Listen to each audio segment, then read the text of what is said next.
साखर कारखानदारीवर चर्चा होत नाही, मुख्यमंत्री सुद्धा शांत बसतात, काय मुख्यमंत्री कारखानदारांना पाठीशी घालतात, काय नक्की? याला काही अंशी मी ऊस उत्पादक शेतकऱ्यांना सुद्धा दोष देईन, कारण निवडणुकीमध्ये साखर कारखानदारांनाच मतं देऊन निवडून दिल्याचे हे सगळे परिणाम आहेत.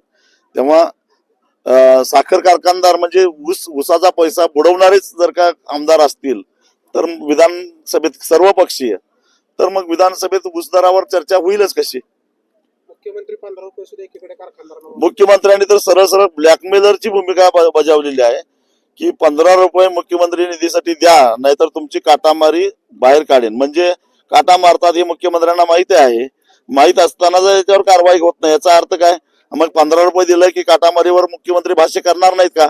खर तर माध्यमांनी मुख्यमंत्र्यांनाच याचा प्रश्न विचारला पाहिजे. दिशा कशी आहे?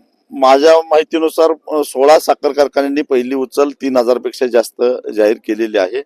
बाकीच्या कारखान्यांना आताच आम्ही काहींना फोन करून निरोप दिलेला आहे. काही ठिकाणी आता कार्यकर्ते आंदोलन करायला जात आहेत.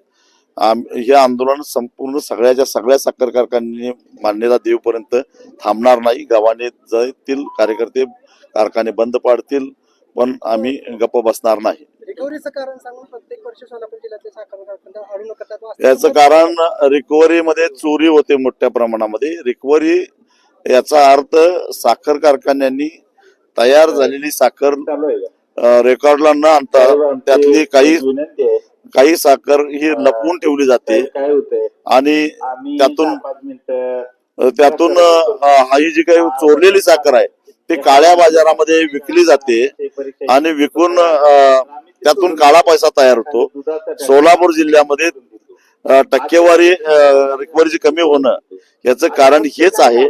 सोलापूर जिल्ह्यामध्ये FRP कमी बसायचं दुसरं कारण असं आहे की तोडणी वाहतुकीचा भरमसाठ खर्च लावला जातो आणि तो ऊसाच्या दरातून वजा केला जातो. त्यामुळे सोलापूर जिल्ह्यामध्ये FRP कमी बसते.